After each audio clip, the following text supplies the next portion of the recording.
Bien, quiero pedirle por favor que usted pueda abrir su Biblia en el Evangelio según San Lucas, en el capítulo 24, Lucas 24, del 13 en adelante.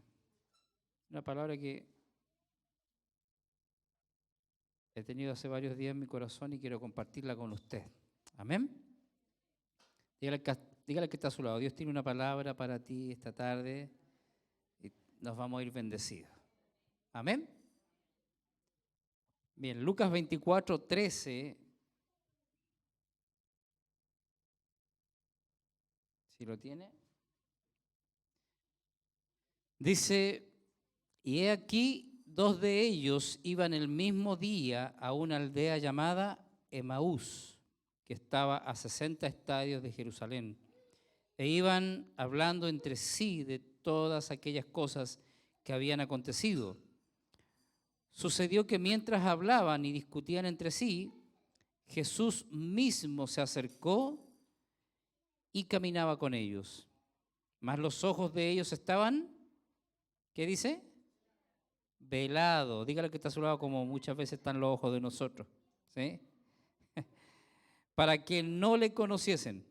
Y les dijo, ¿qué pláticas son estas que tenéis entre vosotros mientras camináis?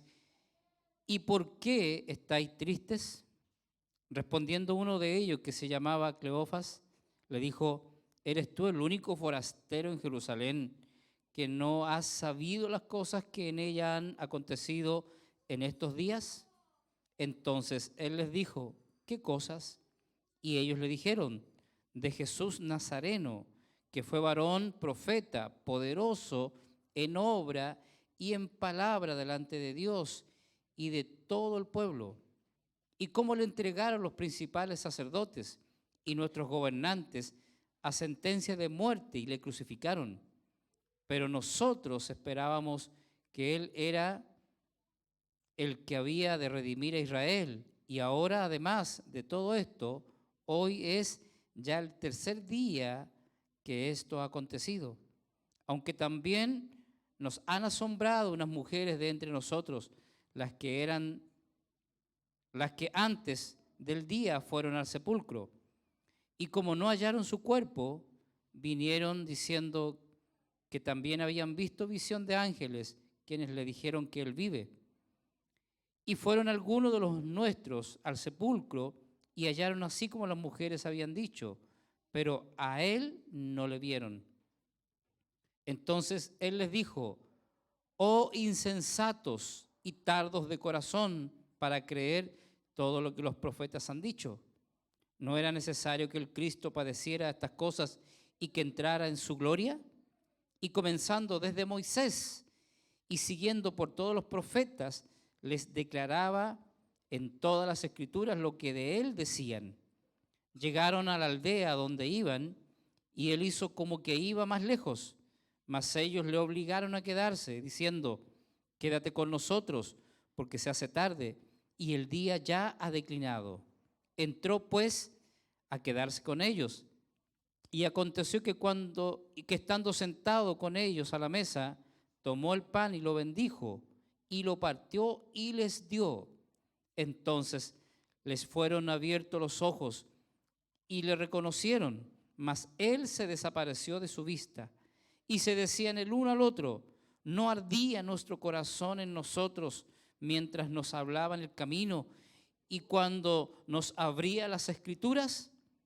Y levantándose en la misma hora, volvieron a Jerusalén y hallaron a los 11 reunidos y a los que estaban con ellos, que decían, ha resucitado el Señor verdaderamente y ha aparecido a Simón. Entonces ellos contaban las cosas que les habían acontecido en el camino y cómo le habían reconocido al partir el pan. Amén. Puede sentarse, que Dios pueda añadir más a su palabra. Amén.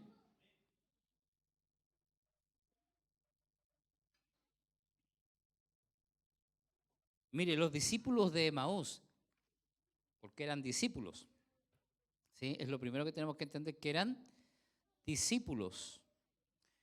Ellos estaban desanimados, deprimidos y desconsolados. Amén. Mira, deprimidos, desanimados, desconsolados. ¿Tú puedes imaginarte eso? No tener a Jesús a su lado. Habían compartido con él 3 años y medio y él había partido, lo habían crucificado y por lo que dice el pasaje, ellos estaban desanimados. ¿Sabe por qué? Porque todavía, aún en su corazón, no creían sinceramente que él resucitaría. Y no es para cuestionar, porque no sé, a usted le pasaría lo mismo, yo creo. A nosotros nos habría pasado exactamente lo mismo. ¿Alguna vez alguno de los que estamos acá ha visto a alguien resucitar? No, ¿verdad? Y es algo que nos cuesta.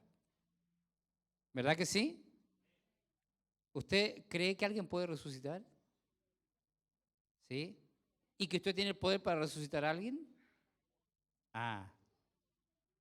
Mira, en una ocasión el Señor mandó a los 70, mandó a los 12 y después a los 70, pero cuando mandó a los 12, le dijo, vayan por las aldeas y prediquen el Evangelio. Amén. Sanen a los enfermos, limpien a los leprosos, prediquen las buenas nuevas.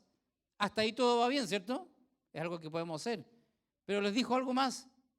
Le dijo, resuciten los muertos. O sea, en un mandato común y corriente.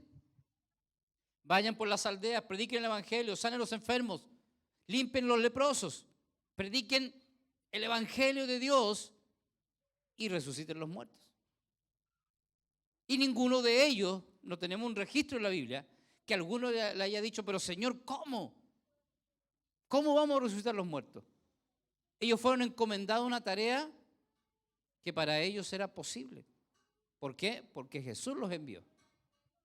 Ahora, una vez que Jesús no estaba con ellos, es donde vino todo el desánimo, vino esta depresión, este desconsuelo. Habían perdido, escúcheme bien, ¿sabe por qué estaban así? Porque habían perdido el propósito de su vida. ¿Alguna vez perdiste el propósito de tu vida? Ellos habían perdido el propósito de su vida, el sueño por el que se arriesgaron. Toda su vida lo habían perdido. Mira, muchos de ellos lo habían dejado todo, como Pedro, por ejemplo, ¿verdad? Como los 12 que lo habían dejado todo por servir a Jesús. A ese sueño al que ellos se habían arriesgado, ahora lo habían perdido todo y había desaparecido de sus vidas. Así que en ese momento sus vidas parecían no tener sentido. ¿Amén? ¿Están acá? ¿Alguna vez se ha sentido así? ¿Que su vida no tiene sentido? ¿Amén? Bueno, es la sensación que ellos sentían. Parecía que sus vidas no tenían sentido. Ahora, escúcheme bien, mire. En su libro, El hombre en busca de sentido, el psiquiatra y neurólogo Viktor Frankl, no sé si alguna vez escuchó de él, escribió sobre su terrible experiencia como prisionero de un campo de concentración durante la Segunda Guerra Mundial. Viktor Frankl es un psicólogo judío y que él estuvo en los campos de concentración. Y él salió con vida de esos campos de concentración. Entonces él escribió muchos artículos, muchos libros, pero en este libro en especial, él escribió acerca de su terrible experiencia como prisionero en estos campos. Frank descubrió que los que sobrevivían más tiempo en los campos de concentración no eran los que físicamente eran más fuertes, sino los que conservaban un sentido de control sobre su entorno. O sea, él se dio cuenta que los que perseveraban viviendo, los que permanecían con vida, no eran los que eran más fuertes físicamente, sino los que tenían sentido de control sobre su entorno, sobre lo que estaban viviendo. Aquellos que incluso en las circunstancias más absurdas, dolorosas y desalentadoras, descubrían que a la vida y al sufrimiento se les puede encontrar un sentido. Amén. O sea, cuando tú tienes todo adverso, pero tú le encuentras un sentido, eso te da una posibilidad más para salir con vida. Es lo que ellos encontraron allí. La gente que miró el problema, la gente que vivió en esos campos de concentración, que todos conocemos la historia, la mayoría de nosotros, lo que sufrieron, ¿verdad? ¿Alguna vez viste la película El diario de Ana Frank? ¿Verdad? ¿O vio la lista de Children? ¿O La vida es bella? ¿O El pianista? Hay muchas películas que se han escrito de la vida real, de gente que vivió en los campos de concentración y era terrible. Yo tuve la oportunidad de estar en Israel en el Museo del Holocausto Judío y es impresionante. Toda la gente que entra sale llorando y aún los guías turísticos que van contigo y que son judíos, la mayoría de ellos entran y quizás han entrado 1000 veces, pero las 1000 veces salen llorando. ¿Sabes por qué? Porque hay miniseries allí y hay fotografías de todos los experimentos que los nazis hicieron, de cómo cuerpos y miles de cuerpos eran sometidos a experimentos y luego eran botados como basura a grandes fosas comunes, en carretas, y todas esas fotos están allí y esos videos de todos los experimentos que los alemanes hicieron con los judíos. Es terrible, fue terrible para ellos vivir en un campo de concentración, pero este hombre, ¿verdad? Este psiquiatra y neurólogo se dio cuenta de eso, que aquellos que incluso en las circunstancias más absurdas y dolorosas y desalentadoras descubren que a la vida y al sufrimiento se les puede encontrar un sentido. ¿Por qué estoy viviendo esto? ¿Por qué me está pasando esto? Amén. Puedes levantar tu mano derecha al cielo y decirle: gracias, Señor, porque todo lo que vivo tiene un sentido. No es casualidad, menos para nosotros que somos hijos de Dios. No hay casualidades en Dios, hay causalidades. Dios siempre tiene un propósito. Y cuando tú y yo estamos envueltos en una situación difícil, en una enfermedad complicada, en una situación para nosotros imposible, como lo era para los que estaban en los campos de concentración, salir con vida de ahí, pero los que le encontraron un sentido a eso fueron los que lograron sobrevivir.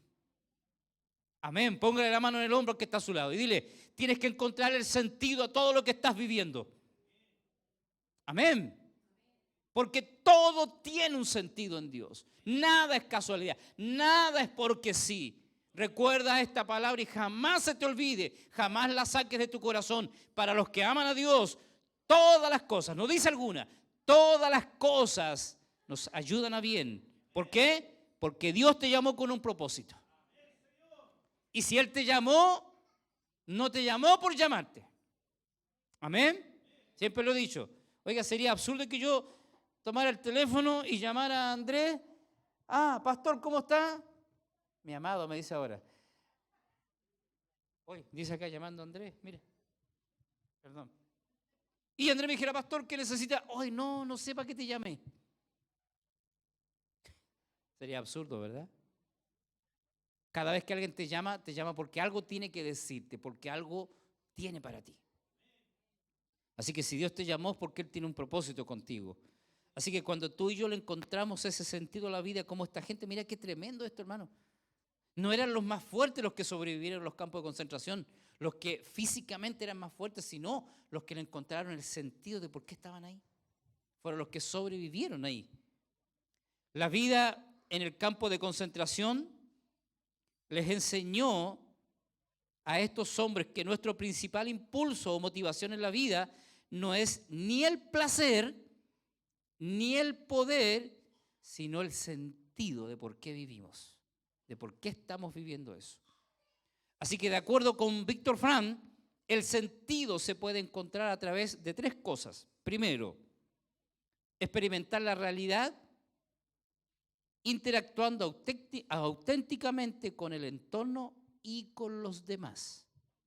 experimentando la realidad, interactuando auténticamente con el entorno y con los demás. Segundo, entregar algo al mundo a través de la creatividad y la autoexpresión. Y tercero, que es lo que me llama la atención a mí, es, escuche bien esto y guarde esto en su corazón, cambiar nuestra actitud frente a una situación que no podemos cambiar. ¡Wow! Cambiar nuestra actitud frente a una situación que no podemos cambiar. Hay situaciones que nunca van a cambiar. ¿Dice amén? Porque realmente nos vamos a topar en la vida con situaciones que nunca van a cambiar. Entonces, cuando nos encontramos con situaciones que nunca van a cambiar, ¿qué debemos de hacer? Cambiar nosotros. Cambiar nuestra actitud. La gente del mundo dice, al mal tiempo, buena cara. Eso es un cambio de actitud. ¿Amén? Claro. ¿Cómo es nuestra actitud frente a las dificultades? Mira, la gente que tenía una actitud de decir, no vamos a salir de estos campos de concentración, la gente que no salió. Pero la gente que le vio el lado bueno, el lado positivo, entre todo lo malo, que le encontró sentido, por algo estamos aquí. Amén. Estás pasando una terrible enfermedad, pero algo quiere Dios de mí. Si no hubiera sido así, jamás me habría dado cuenta de esto. ¿Sabes? Me recuerdo mi cuñada, esposa de mi hermano Mauricio, cuando tuvo sus 2 primeros hijos, fueron por cesárea. Entonces, cuando quedó embarazada de su última hija, ella le dijo, Señor, como ve que nosotros creemos muchas veces que le damos orden al Señor, ¿sí? Señor, no quiero tener más hijos por cesárea, así que yo declaro que esto es parto normal. Y todo iba bien. Y la última semana se le complicó. Y cesárea. Y cuando ya estaba ahí, lista para la cesárea, se enojó con Dios mucho. Y le reclamó al Señor. Y le dijo, ¿por qué si soy tu hija, por qué tú permitiste esto? Si yo no quería llegar a cesárea. Bueno, le hicieron la cesárea y cuando sacaron a Natalie, su última hija, se dieron cuenta que tenía, Rosana, ¿verdad?, un problema en su interior, que si hubiera tenido parto normal, nunca se habrían dado cuenta y eso habría, obviamente, desencadenado un cáncer. Pero se dieron cuenta en el momento y le pusieron freno inmediatamente. ¿Entiendes? Dios siempre tiene un sentido del porqué de las cosas. Nosotros siempre tenemos que encontrar eso. Por eso, mira, qué interesante esto, cambiar nuestra actitud frente a una situación que no podemos cambiar. Amén. Dígale que está a su lado, tienes que cambiar tu actitud frente a las situaciones que son o que jamás van a cambiar. Tú tienes que cambiar. Amén. Tú tienes que cambiar. Siempre nosotros pensamos que los demás tienen que cambiar, pero somos nosotros los que tenemos que cambiar. Ahora, por supuesto que los discípulos de Emaús no podían llevar a cabo estas 3 medidas, ¿verdad?, por sí mismos, por su propia fuerza. Pero, mira, en primer lugar, mira lo que sucedió con ellos. Que esto es interesante porque ellos estaban desilusionados y como muchas veces nosotros estamos derrotados y que no le hallamos el sentido a las cosas. O sea, pensemos un momento, analicemos un momento. 3 años con Jesús vieron tremendos milagros, tremenda gloria, vieron resucitar a los muertos, gente que se sanó, milagros en la naturaleza, vieron cómo los demonios salían de las personas. Pero al cabo de 3 años y medio todo se acabó. Crucificaron al maestro. Se lo dijo incluso uno que estaba crucificado con ellos. Si tú eres el Cristo, ¿por qué no te salvas a ti mismo? Amén. ¿No lo ha pensado alguna vez? Oye, pero si el pastor es el pastor, ¿por qué?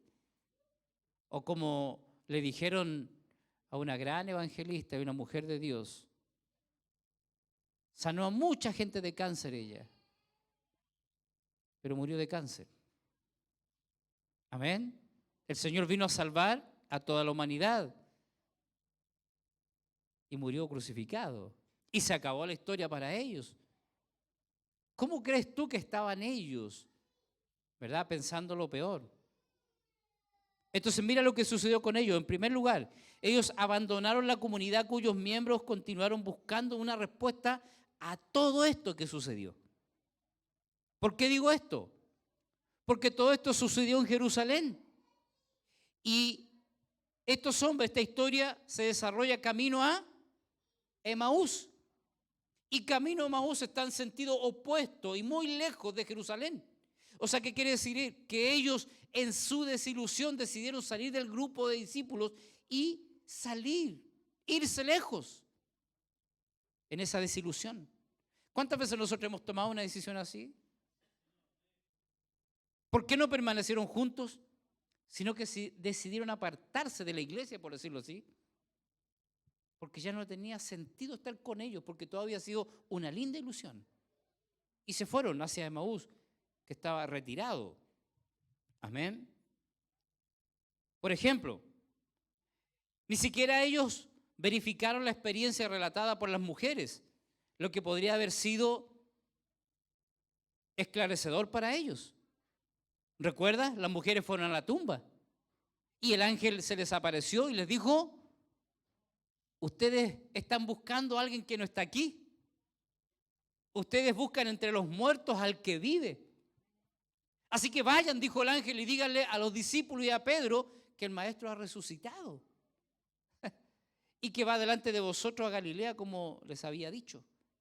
Así que las mujeres corrieron y le dijeron a los discípulos, pero le dijeron: Pedro, pero a ti en forma especial el maestro dice que te espera en Galilea. Y ninguno de ellos esclarificó esa situación, si era verdad o no. No lo creyeron. No lo creyeron. ¿Sabes cuándo lo creyeron?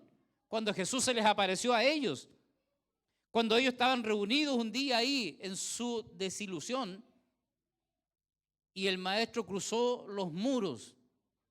No entró por la puerta, sino que cruzó los muros. Amén. Y se les apareció y les mostró sus manos y les mostró su costado. Ahí le creyeron. Y no estaba Tomás, ¿recuerda? Y ellos que creyeron porque lo vieron, después le decían a Tomás: Tomás, el maestro estuvo con nosotros. ¿Y Tomás qué dijo? ¿Qué dijo Tomás?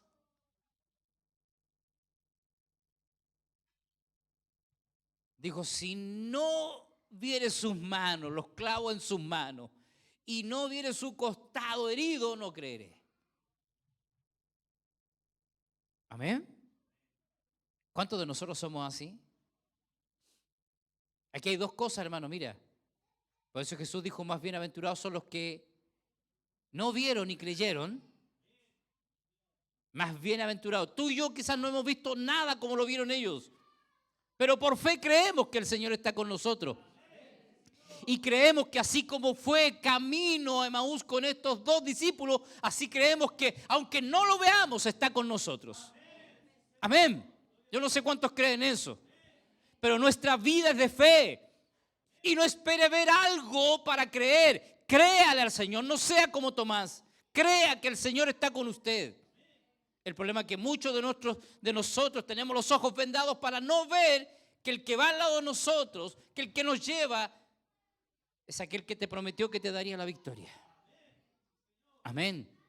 Y lo segundo, qué importante estar reunido con los hermanos. Mira, estos dos discípulos se fueron en su desilusión y Jesús se apareció, pero cuando se apareció a ellos no estaba Tomás, no estaba congregados con ellos.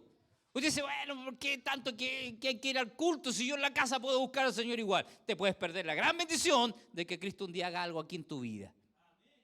Tomás se la perdió porque no estaba congregado. Amén. Así que ni siquiera ellos se dedicaron a comprobarse esta situación. Mira, cuando estamos decepcionados, lo primero que nos viene a la mente es buscar un escape, ¿sí o no? Estos dos discípulos que el Señor los interceptó camino a Maús, eso es lo que estaban haciendo. Ellos buscaron un escape. ¿Por qué? Porque estaban desilusionados. Amén. Mire, abraza al que está a su lado y de paso móvalo un poquito. El calor quizás te haya dado sueño. Abrácelo y dígale, perdone la expresión que usa, pero dígale, ponle el pecho a las balas, hermano. Cuando estés en el problema, cuando estés en el conflicto, no escapes, no busques un escape. Póngale frente a la situación. Amén. Porque Pablo dice que nosotros no hemos recibido espíritu de cobardía, sino de dominio propio. Y no somos de los que retrocedemos, sino de los que avanzamos. Me carga de verdad. Le digo algo, si hay algo que me carga. Usted ha leído el pasaje en Proverbios 6:16. 6 cosas aborrece Jehová y aún 7 abomina su alma. Si hay algo que a mí me carga, dentro de todas muchas cosas, si hay algo que me carga es cuando la gente frente a los problemas huye. Y no son capaces de hacerle frente al problema. Escapan. Estos discípulos, quizá en su decepción, en su desánimo, estaban huyendo, salieron del grupo de discípulos y se fueron camino a Maús. Porque es lo primero que hacemos todos nosotros cuando estamos decepcionados, buscamos un escape. Queremos salir de la situación que sea. Quizás de una relación, amén. Quizás de un trabajo o de nuestra propia vida. La decepción suele ir acompañada de la ira, ¿sí o no? Y la ira nos ciega, no nos deja ver. Por eso, al escapar de una situación frustrante, ni siquiera estamos seguros a dónde vamos. Amén. Ni siquiera estamos seguros a dónde vamos. Esto es lo que sucede en este pasaje. 2 discípulos se distanciaban del lugar donde habían experimentado la más profunda historia de amor, mire. Porque estaban decepcionados, quizás airados, no tenían un rumbo. Amén. Y se habían apartado del lugar donde habían experimentado la más profunda historia de amor con Jesús, como para borrar todo lo que había sucedido. ¿Cuántas veces usted y yo hemos pensado así? Me quiero olvidar de todo. ¿Sí o no? Quiero dejarlo todo. Oye, y hay gente que es crítica, hay gente que se cambia de ciudad, hay gente que se va de un país, hay gente que se va de un trabajo porque no quiero tener relación con las personas que tuvo el conflicto. Amén.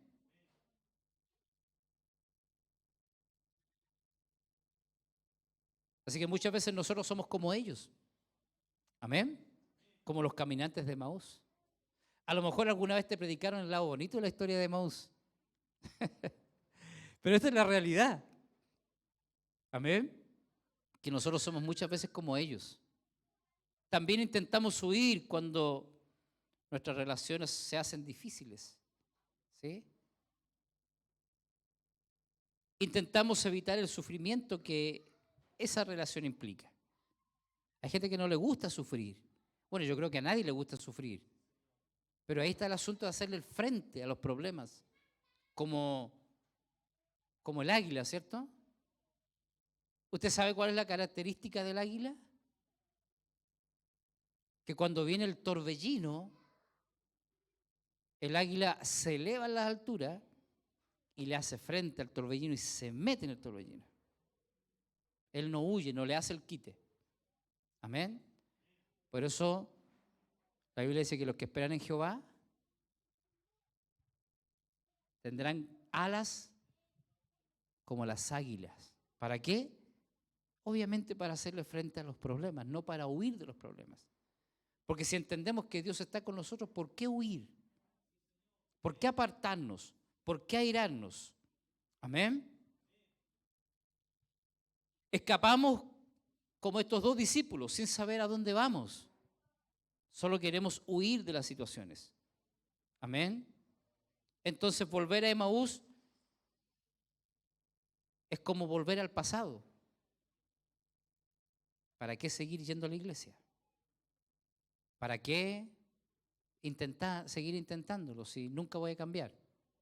Fue linda la historia, fue lindo lo que me dijeron, fue lindo lo que me profetizaron, pero ¿para qué seguir? Es mejor volver en derrota. Amén. Note esto, que ellos estaban en Jerusalén y se fueron a Emaús. Amén.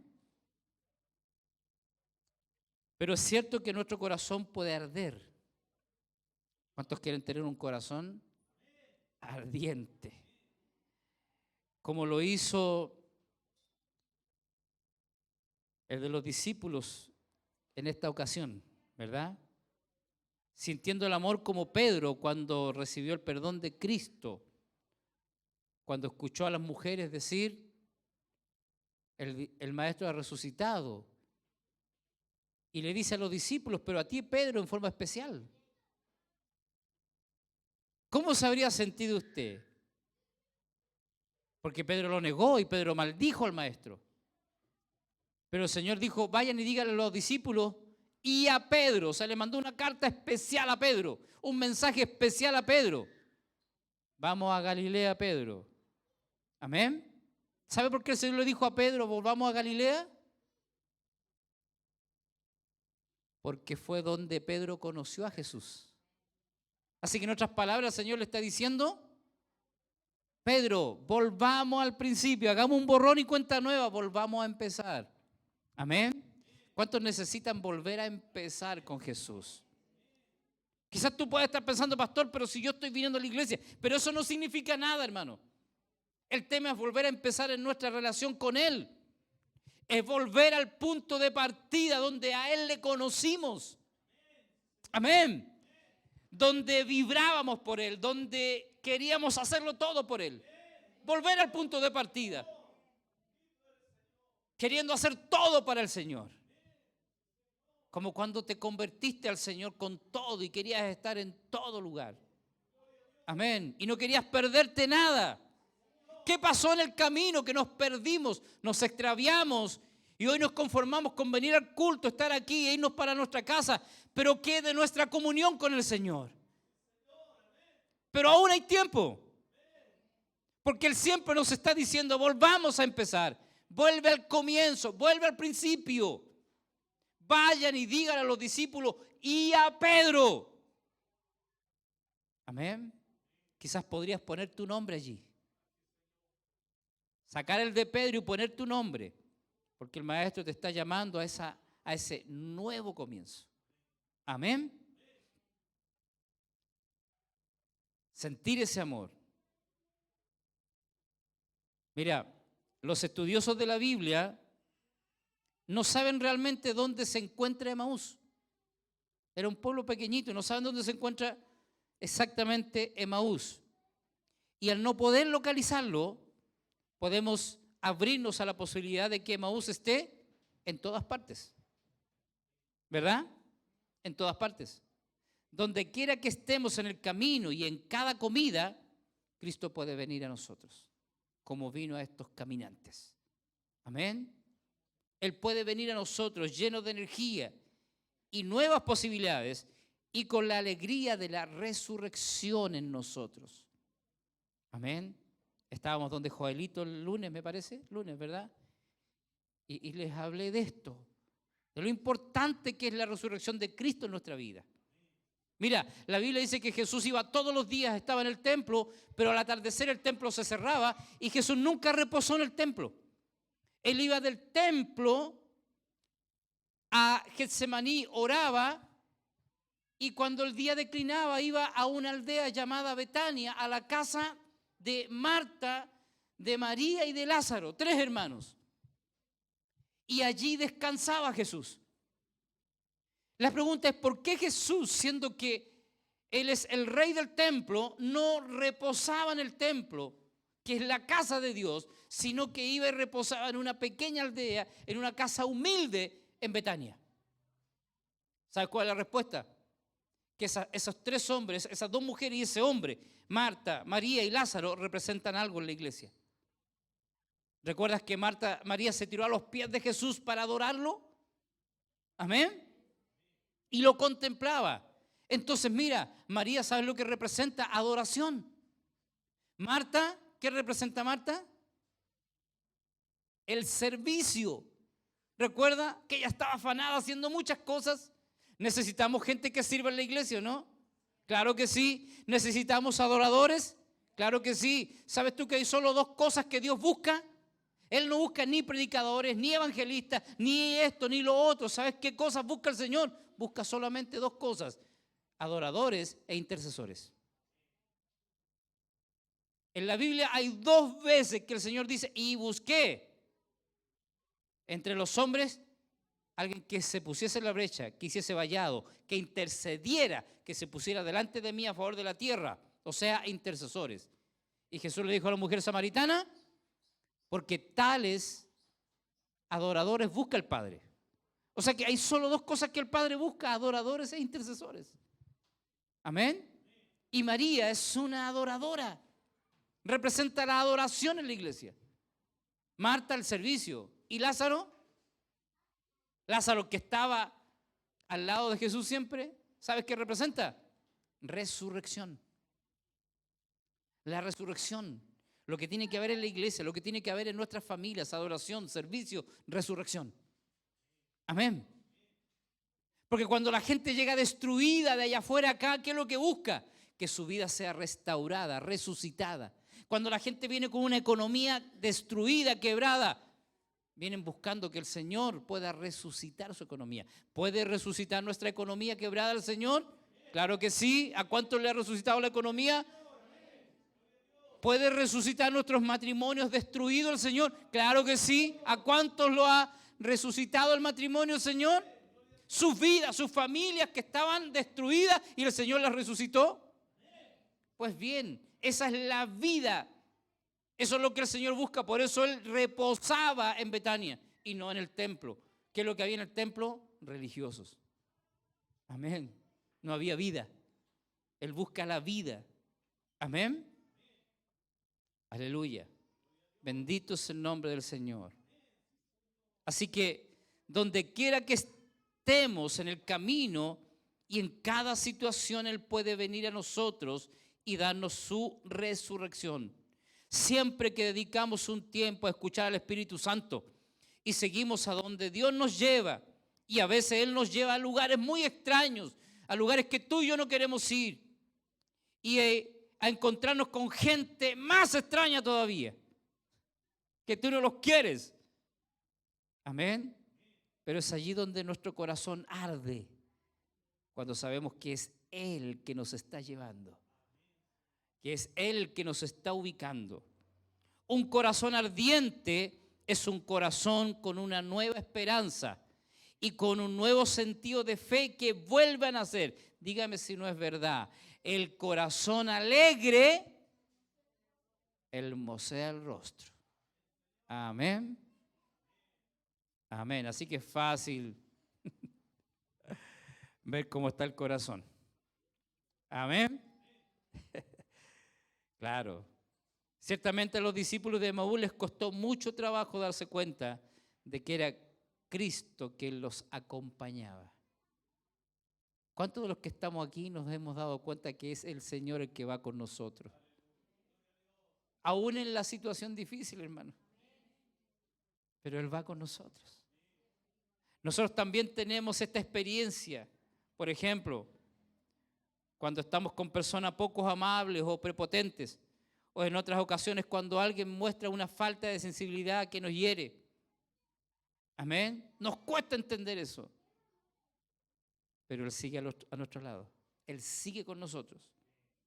Los discípulos de Emaús también creían que el caminante que los acompañara era ignorante a todo lo que había pasado. Amén. Porque el Señor les pregunta: ¿qué es lo que discuten entre ustedes? ¿Y qué dicen ellos? Pero ¿acaso eres tú el único forastero que no sabe lo que sucedió? Esos discípulos pensaban que Jesús era el único que no sabía todo lo que había acontecido. Sinceramente, ¿cuántos de los que estamos aquí pensamos muchas veces que Dios no sabe lo que estamos viviendo?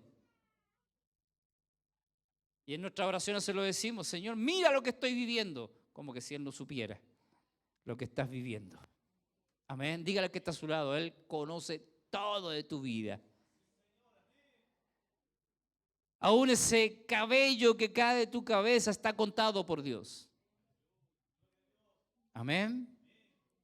Aunque algunos tienen que contar más al Señor muchas veces, ¿verdad? Pero Él lo sabe todo. Ellos pensaban que Jesús era ignorante de lo que ellos estaban viviendo. Nuestra tarea es ver cómo Cristo lucha en nuestra alma y con nuestro prójimo, ¿verdad? Y también con nuestra vida personal para ser escuchado. Dios no juega con los seres humanos. ¿Cuántos saben eso? Él no juega. Hay gente que piensa que él está jugando, pero Él no juega con los seres humanos. No se esconde de nosotros. Amén. Pero necesita la colaboración de los obreros, de sus obreros, de su viña, para llegar a la gente. Amén.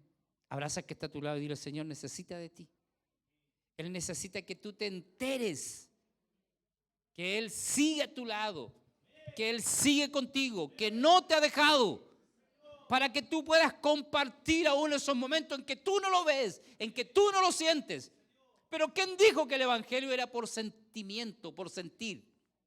Es que no siento que el Señor está conmigo. ¿Y quién te dijo que era por sentir? Es pues la fe, la certeza de lo que se espera, la convicción de lo que no se ve, de lo que no se siente, pero yo sé por la fe que está ahí. Amén. Gloria al Señor. Bendito es su nombre. Él necesita nuestra colaboración. Levante su mano y diga, Señor, aquí estoy. Aunque no te vea que vas conmigo en el camino, aunque no sientas que estás conmigo, aunque no vea tu obrar, pero yo sé que estás conmigo. Como estabas con esos caminantes de Emaús, al lado de ellos, y ellos no se daban cuenta. El pasaje dice que sus ojos estaban vendados para que ellos no lo conocieran. Qué linda es la imagen de ese cuadro, ¿verdad? De aquel que piensa que va solo y van las huellas en la arena, ¿cierto? De los pasos de una sola persona. Y la persona piensa que va solo. Y el Señor le dice, no, no vas solo, lo que pasa es que yo te llevo en brazos. Amén. Qué precioso eso, ¿verdad? Esa es nuestra responsabilidad, hermanos, de ser obreros en su viña. Esa es su voluntad, esa es nuestra confianza en nosotros y nuestra responsabilidad. Es un verdadero milagro porque en realidad tenemos una visión espiritual nosotros muy corta. Nosotros no vemos lo que el Señor ve. Amén. ¿Escuchó alguna vez todo depende con el lente que se mire? ¿Escuchó alguna vez eso? ¿La situación? Claro. Porque mira, estas personas que estaban en los campos de concentración, ellos le hallaron el sentido. Vieron lo que otras personas no vieron. Y eso los rescató, los preservó con vida. Nosotros muchas veces no vemos lo que Dios está haciendo. Nuestra visión es muy corta y no podemos imaginar, ¿verdad?, fácilmente en qué punto se encuentra la vida, nuestra vida y la vida del que está a nuestro lado. No lo vemos. Amén. Y tenemos una visión de las cosas. Amén. Por eso, mire, dígale al que está a su lado, tienes que cambiar tu visión y poner la visión que Dios tiene. Entonces nosotros muchas veces pensamos, Dios nos dejó, como pensaron estos caminantes de Emaús. Él nos dejó, así que es mejor apartarse del grupo y buscar nuestro rumbo ahora. Amén. En nuestra visión no vemos lo que Dios está haciendo. Oiga, leí una historia que es un poco para la risa, pero es realmente como nosotros muchas veces vemos las cosas. Esta historia dice así lo siguiente, mira. Dice que en un barrio conflictivo, una anciana fue al supermercado a hacer sus compras.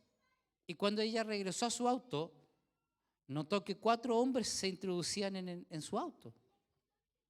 La mujer dejó caer todas las bolsas del supermercado y metió la mano a su bolso y sacó una pequeña pistola que llevaba para protegerse ella.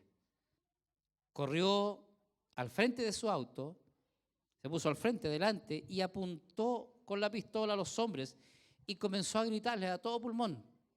Les ordeno que salgan del coche y les advierto, sin vacilar, dijo ella, les volaré los sesos. Amén.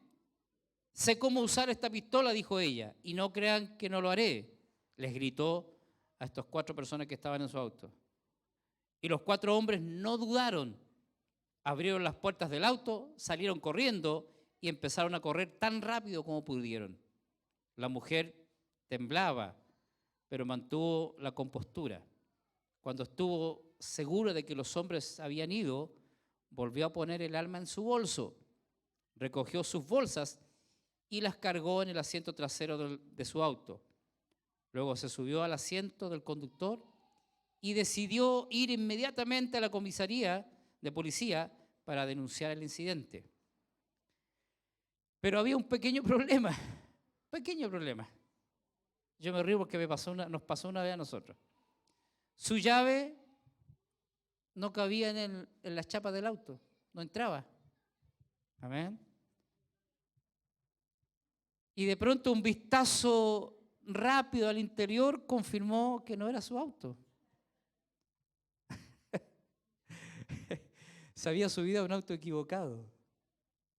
Su vehículo estaba estacionado 4 espacios más allá. Amén.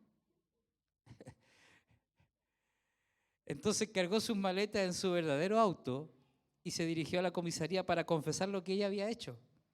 Cuando le contó la historia al sargento, quien no pudo controlar la risa, solo señaló en el otro extremo del mostrador donde 4 hombres agitados estaban reportando el robo de su auto.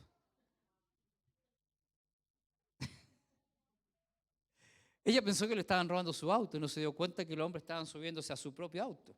Yo me río porque una vez nos pasó con un hermano, fuimos a comprar unos repuestos allá y él siempre andaba con su auto muy desordenado, una camioneta como la que tiene Luchito, la Fiorino, blanca. Y estacionamos y fuimos a comprar el repuesto y cuando volvimos él se subió, metió la llave, abrió la puerta, se subió y se sentó y yo estaba afuera y le golpeaba el vidrio y ábreme. Y él quedó mirando y miró así. Y claro, el auto estaba limpiecito. Y se bajó y me dijo, oye, este no es mi camioneta. Dice. Claro, la llave le hizo a ese auto y nosotros nos subimos rápidamente a la camioneta de él que estaba toda desordenada. Y claro, después nos vino el susto. Si este hombre nos hubiera pillado ahí, habría pensado que estábamos robando el auto. Quizás nos habría pasado lo mismo que la viejita, ¿verdad? Póngase en pie, por favor. Mira, ni lo que la anciana imaginaba de los jóvenes, ni lo que estos pensaban de la mujer, se parecía a la realidad. ¿Entiendes? O sea, los dos tenían una visión distinta.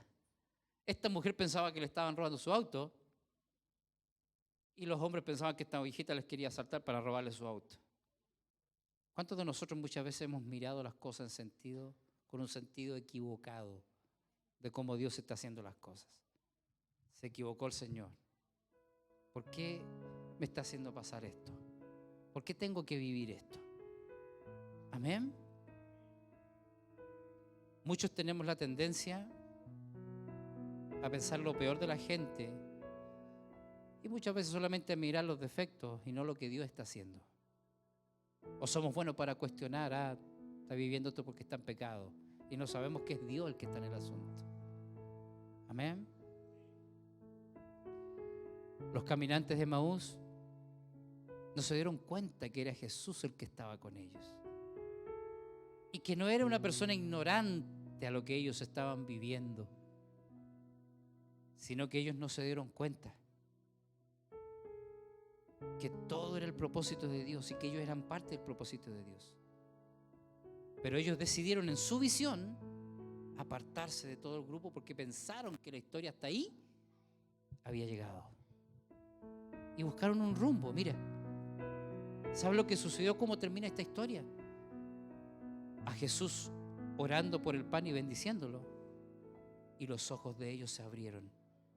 y se dieron cuenta que todo lo que el Señor les dijo, que todo lo que el Señor te ha dicho a ti y a mí, no es una historia, es una realidad.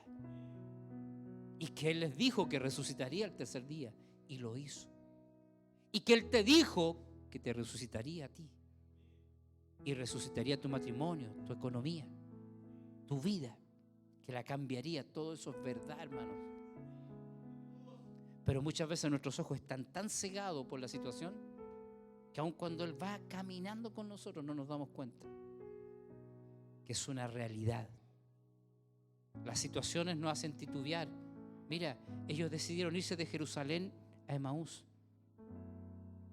apartarse, salir del grupo en que ellos podían quizás fortalecer su fe. Se decidieron apartar. Pero cuando Jesús partió el pan y oró y lo bendijo, sus ojos se abrieron. Amén. Y se dieron cuenta que era Jesús, pero cuando levantaron la cabeza, ya Él había desaparecido. Y se decían uno al otro, pero claro, si cuando Él hablaba, porque la Biblia dice que Él los paseó por la Biblia, desde Moisés y por los profetas y todas las escrituras que hacían mención acerca de Él, Él se las declaró. Y ellos dijeron, claro, si cuando Él nos ministraba la palabra, nuestros corazones ardían dentro de nosotros. Ahora, fue esa situación la que hizo que el corazón de ellos se prendiera nuevamente. Y mira cómo termina esta historia. Se hacía de noche, ¿recuerda? Ellos le dijeron a Jesús,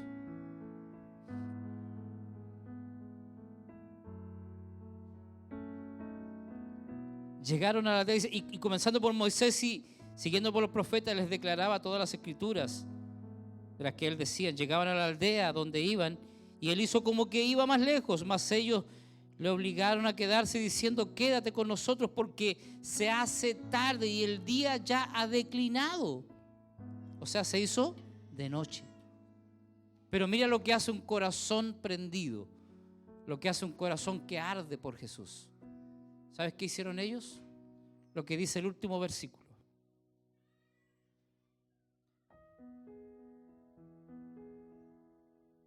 Verso 32, y decían el uno al otro, ¿no ardía nuestro corazón en nosotros mientras nos hablaba en el camino y cuando nos abría las escrituras?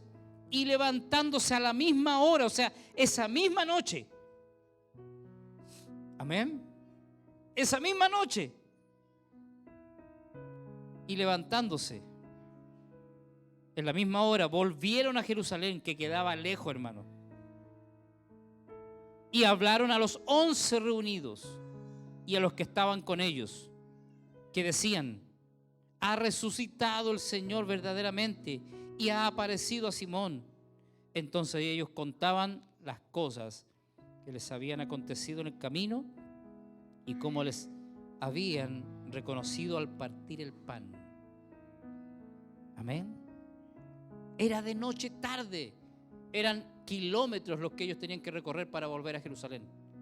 Quizás arriesgando un asalto, quizás arriesgando muchas cosas. Pero eso es lo que hace un corazón que está al rojo, vivo por el Señor. Una noche, cuando vivíamos con el pastor Harold, él recibió una palabra para uno de mis hermanos. Y era una palabra de Dios. Y usted sabe que el pastor Harold era muy temeroso. Miedoso. Él nunca salía de noche. Y con mi esposa llegamos esa noche a las 12 de la noche, hermano. Y él estaba en el patio orando. Y me dice, tengo que ir donde Mauricio a entregar esta palabra. Y digo, pero ¿cómo va a ir hasta ahora usted? Me dice, no, yo voy. Y se largó por la línea para allá. Eso es cuando tú tienes una palabra del Señor. Cuando tú tienes un corazón que arde por Cristo. Tú no mides distancia. Tú no mides cansancio. Tú no mides recursos. Tú haces lo que sea lo imposible por servir al Señor. Jesús les partió el pan, los bendijo y le abrió los ojos a ellos, pero quedó su corazón al rojo vivo. Amén. Levante sus manos al cielo y bendiga el nombre del Señor y dígale, Señor, yo quiero que mi corazón arda como estos caminantes. Dígale la verdad al Señor, que Él la conoce. Dígale, quizás, Señor, estoy desilusionado por lo que he tenido que vivir, por lo que he tenido que pasar, y no me he dado cuenta que tú has seguido a mi lado. No me he dado cuenta que tú estás conmigo. Pero hoy vuelves a encender mi corazón. ¿Puedes decírselo a Él? Pero hoy arde mi corazón. Dígale, yo quiero que mi corazón arda. Dígale, yo quiero que mis ojos se abran para ver lo que tú estás haciendo en mi vida. Y que no es en vano, hermano, no has caminado en vano. Y no importa si tienes que regresarte de Emaús a Jerusalén, ¿entiendes? No importa si tienes que regresarte de donde todo este tiempo caminaste pensando que el Señor no estaba contigo. Pero hoy el Señor se te revela a tu vida para que regreses al punto de partida. Dígale al Señor, no me importa regresar, no me importa caminar todo lo que tenga que devolverme, con tal de ir y contar lo que tú has hecho, contar tus maravillas, lo que has hecho en mi vida. Y esto es profético, mira, porque ese camino de regreso es para contar que el Maestro ha resucitado, que todo lo que el Maestro te ha dicho y nos dijo es verdad. Por eso tienes que ir a los tuyos y contar cuán grandes cosas el Señor ha hecho. Levante sus manos y adoremos al Señor un momento.